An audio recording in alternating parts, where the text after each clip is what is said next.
पहचान भले ही छोटी हो, पहचान भले ही छोटी हो, लेकिन खुद के दम पर ही होनी चाहिए। One, two, three, come on!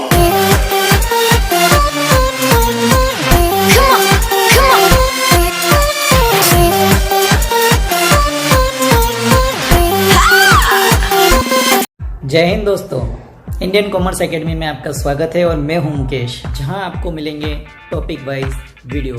हाँ दोस्तों, टॉपिक वाइज वीडियो, पर्टिकुलर हर एक टॉपिक का एक वीडियो रहेगा जिसके अंदर डिटेलिंग में आपको समझाया जाएगा और उस पर बनने वाले महत्वपूर्ण क्वेश्चन आपको नोट कराए जाएंगे।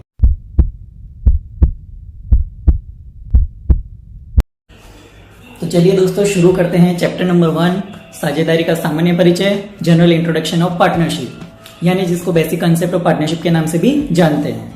तो चलिए सबसे पहले इसके बारे में पढ़ते हैं, क्या है पार्टनरशिप। चलिए शुरू करते हैं, साझेदारी का अर्थ और परिभाषा, meaning and definition of partnership. According to section 4 of the Indian partnership act 1932, अब ये क्या कहती है, देखिए, partnership is the relation between two or more person who have agreed to share of profit and loss of a business carried on by all or any of them acting for all. According to Section 4 of the Indian Partnership Act 1932, क्या कहती है? Partnership is the relation between two or more person who have agreed to share profit and loss, of a business carried on by all or any of them acting for all।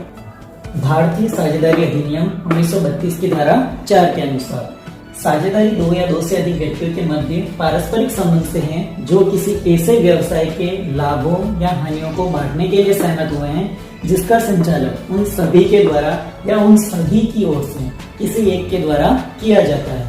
वापस देखते हैं, भारतीय साझेदारी अधिनियम 1932 की धारा 4 के अनुसार साझेदारी दो या दो से अधिक व्यक्तियों के मध्य पारस्परिक संबंध से है जो किसी ऐसे व्यवसाय के लाभों या हानियों को बांटने के लिए सहमत हुए हैं जिसका संचालन उन सभी के द्वारा या उन सभी की ओर से किसी एक के द्वारा किया जाता है। साझेदारी में जो व्यक्ति शामिल होते हैं वह व्यक्तिगत रूप से साझेदार कहलाते हैं और सामूहिक रूप से फर्म कहलाते हैं। जिस नाम से साझेदारी का व्यवसाय किया जाता है उसे फर्म का नाम कहते हैं। चलिए साझेदारी को और सिंपल तरीके से समझते हैं कि दो या दो से अधिक व्यक्ति मिलकर इस बात पर एग्री होते हैं कि व्यवसाय में चाहे जो भी लाभ होगा या जो भी हानि होगी हम उसको बांटेंगे। उसके बाद सभी मिलकर के उस व्यवसाय को चलाएंगे या सभी की ओर से किसी एक व्यक्ति को अपॉइंट किया जाएगा कि वो व्यवसाय को चलाए। तो चलिए समझते हैं साझेदार किसको कहते हैं, फर्म किसे कहते हैं और फर्म का नाम क्या होता है। जब दो व्यक्ति मिलकर या दो से अधिक व्यक्ति मिलकर अगर कोई व्यवसाय चलाते हैं तो एक दूसरे के लिए वो इंडिविजुअल क्या कहलाएंगे, साझेदार यानी पार्टनर्स कहलाएंगे। लेकिन उनको सामूहिक रूप से अपन जब बोलेंगे तो कहलाएंगे फर्म, यानी कलेक्टिवली इसे अपन बोलेंगे तो क्या कहेंगे उसको, फर्म। और उसी फर्म को एक नाम दिया जाता है जिस नाम से वो व्यवसाय करेंगे, बिजनेस करेंगे, उसे कहेंगे फर्म का नाम। चलिए डेफिनेशन समझने के बाद हम समझेंगे कि ये एक्ट हमारे इंडिया में कब लागू हुआ।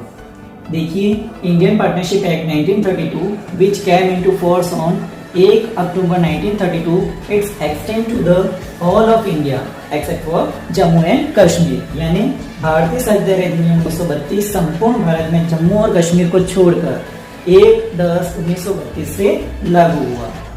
भारतीय साझेदारी अधिनियम 1932 यानी इंडियन पार्टनरशिप एक्ट 1932 1 अक्टूबर 1932 से संपूर्ण भारत में लागू हो गया, सिर्फ जम्मू कश्मीर को छोड़कर। दिमाग में एक क्वेश्चन तो आ रहा होगा दोस्तों कि 1 अक्टूबर 1932 से जब ये इंडियन पार्टनरशिप एक्ट हमारे लागू हुआ, क्या उससे पहले ये किसी एक्ट का पार्ट था? बिल्कुल दोस्तों, the law of partnership was dealt with under the Indian contract act 1872। जी हाँ, भारतीय साझेदारी अधिनियम जो 1932 है वो पहले भारतीय अनुबंध अधिनियम 1872 का एक भाग था जिसे 1932 में अलग किया। तो चलिए जल्दी से एक स्क्रीनशॉट ले लीजिए।